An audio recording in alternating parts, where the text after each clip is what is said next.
एक विधान होता है, विषय ध्यान रखना आप, एक विधान होता है पुण्यांश, उसमें आप यज्ञोपवीत पहनाते कि नहीं? अच्छा। कलावा बांधते कि नहीं? अच्छा, बांधते हो। देश में कौन सा ऐसा विद्वान है मनीषी प्रतिष्ठाचार जो बिना रक्षा सूत्र के सोदर मंत्र बनाता हो? है कोई? नहीं है ना। तो आज कुछ ऐसे साधक जन्म ले लिए हैं, और साधक का तो ठीक है, वो श्रावक इतने अज्ञानी हो चुके हैं, वो कहते हैं कलावा बांधे शांति धारा नहीं कर सकते आप, कलावा बांधे आप अभिषेक नहीं कर सकते आप।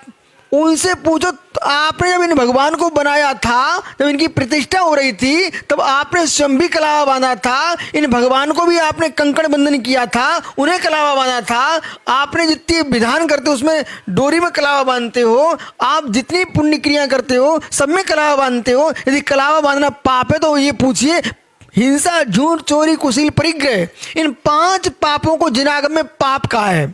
इन 5 पापों में से कलावा कौन से नंबर का पाप है? सुनते जाइए। आपके लिए, आप इतने विवेकहीन विद्वान बन चुके हो, शुद्धि का हल्ला करके जब तुम स्नान करने गए थे उस कलावे को धो लेते ना, और शुद्धि के नाम पर तुम जनेऊ उतरवा के भिगवा रहे हो। ये मायाचारी करके क्यों आप क्रिया का नाश कर रहे हो? आपको बोलना चाहिए, अब स्नान करने जाते हो तो उस जनेऊ को भी आप शुद्धि कीजिए, तो शुद्धि का बोध कराइए, ना कि क्रिया का नाश कराइए। अरे मिथ्या दृष्टि हो, तुम इतने पापी हो चुके हो कि अपनी पंथ चलाने के पीछे तुम क्रिया का नाश कराने के लिए खड़े हो जाते हो, लेकिन विधि नहीं बताना चाहते हो। दीपक हटाने के पीछे तुम हिंसा दिखा दोगे, पर ये नहीं कहोगे उस पर कांच रखो। फिर मेरे पास समाचार भेजोगे आप, बोले महाराज जी क्या करूं? इसलिए 5 पाप में कलावा कोई पाप नहीं है आपके लिए, वह रक्षा सूत्र मंत्र है। वो आपके जितने मुनिराज जो निषेध कर रहे हैं, जितने श्रावक निषेध कर रहे हैं, इन लोगों ने विधान में खड़े होते तो कलावा बंधवाते हैं। ठीक है। अब प्रश्न ये ना, आपको उस कलावा बांध के आए हो तो आपको किसी कलावा से द्वेष है कि शुद्धि का प्रयोजन है? प्रेम से बोलो बेटा, तुम कलावा बांधे हो, पहले इसको धो, गीला करो, ठीक है, इसके उपरांत फिर तुम कपड़ा बदलो, ऐसी विधि पूर्वक काम करो। विधि बताइए निषेध करके। अब अगला प्रश्न ये ना कि आप कितना धर्म को आडंबर बना रहे हो। जब तक बोली नहीं लगाओगे तब तुम शांति धारा नहीं कर सकते हो, नहीं तो पाप पड़ेगा। ये कौन सा पाप पड़ेगा? कौन से नंबर का पाप है? ठीक है ना। लेकिन पाप का हुआ बना करके एक साधु है, वो हर जगह श्राप देता है, बोले तुम्हारा नाश हो जाएगा। मैंने कहा नाश मेरा कर जाओ, मैं बैठा हूं। तो भाई ऐसे नाश नहीं होता है। लोगों को सिद्धांत का ज्ञान होना चाहिए। अपघात परघात नामकर्म की प्रकृतियां हैं, ठीक है, ये होंगी तो काम होगा, यदि नहीं है तो तोप का गोला भी कुछ नहीं कर पाएगा। इतना निडर होना चाहिए। इसलिए इनको समझाओ, विवेक रखो। ये पाप का आडंबर नाम फैला करके, जबकि तुम उसको अभिषेक को पूजा को रोक रहे, ये पाप है, विघ्न कर रहे हो तुम। ठीक है।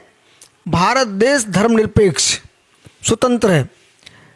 श्री जी लाओ, प्रतिष्ठा कराओ, गृह चैत्यालय बनाओ, अब रखो तुम मंदिर के बावजूद।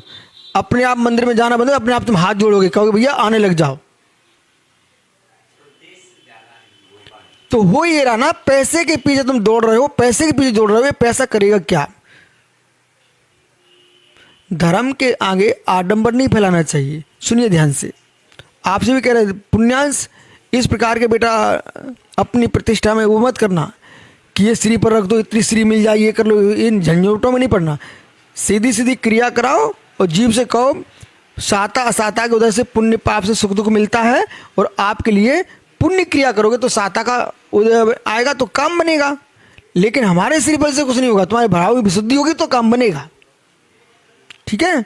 अन्यथा इतने आडंबर फैल चुके हैं कि तुमने फिर से भगवान का स्पर्श कर लिया तो पाप लग जाएगा। अरे ये पाप का भय दिखा करके लोगों ने, मालूम है आपको, पाप का भय दिखा करके लोगों ने जीवों की बलि दिए। पाप का भय दिखाकर जीवों की बलि दी है, तो आप भी पाप का भय दिखाकर लोगों की विशुद्धि की बलि दे रहे हो। इसलिए निर्णय होना चाहिए कि अब समय ऐसा है, बाल्य पाप पुण्य की परिभाषा सीखिए पहले। जो आत्मा को पवित्र करे उसका नाम पुण्य है, जो आत्मा को पुण्य से रक्षा करे उसका नाम पाप है। पुनाति आत्मति पुण्यम, जिससे आत्मा पवित्र उसका नाम पुण्य है, सर्वास्थिति में लिखा है। और जिससे आत्मा की पापों से रक्षा उसका नाम पुण्य है, जिसके आत्मा के पुण्य से रक्षा हो उसका नाम पाप है।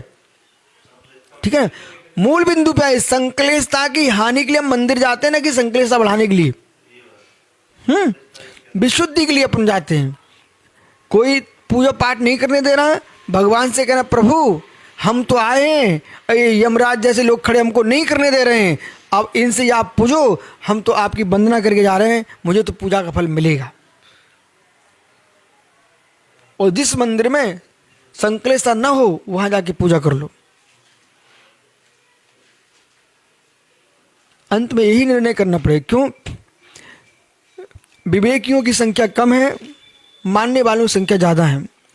अब वो समाज को कुछ दिन बाद निर्णय करना पड़ेगा कि बाबा वाक्यम प्रणाम पर नहीं चलना पड़ेगा, आगम पढ़ना पड़ेगा, आगम सीखना पड़ेगा, वो आगम के अनुसार निर्णय करना पड़ेगा। क्योंकि हर साधक आएगा अपने अनुसार वो सिद्धांत बनाएगा। जैन समाज पिट बेचारी पिस जाएगी, किस किस को मानेगी? आज हमारे अपनी बात करेंगे, माता जी अपनी बात करेंगे, दूसरे महाराज करेंगे, आखिर में समाज क्या करेगी? तब उस समाज को अपने हिसाब से निर्णय कर बोले गुरु जी आप उपदेश करो धर्म का, आहारचर्या करो और आप आगे जो होता है वो काम करो, विहार करो, लेकिन हमारी समाज की एकता हम अपने अनुसार चलेंगे। समाज को एक होना पड़ेगा, समय ऐसा आ चुका है। क्योंकि साधु जब तक साधु थे तब तो उनकी बात मानी जाती है, और साधुपना छोड़ करके मेरे अनुसार अध्यक्ष बनेगा, मेरे अनुसार मंत्री बनेगा, मेरे अनुसार समाज चलेगी, तो उसमें समाज को फिर निर्णय करना पड़ेगा आप हमारे झमेलों में मत पड़ो, हमारी अखंडता को रहने दो, आप तो आहार करो विहार करो, आहार करो विहार करो। ओहो, आगे उत्तर समझ में आ गई? समझा देना।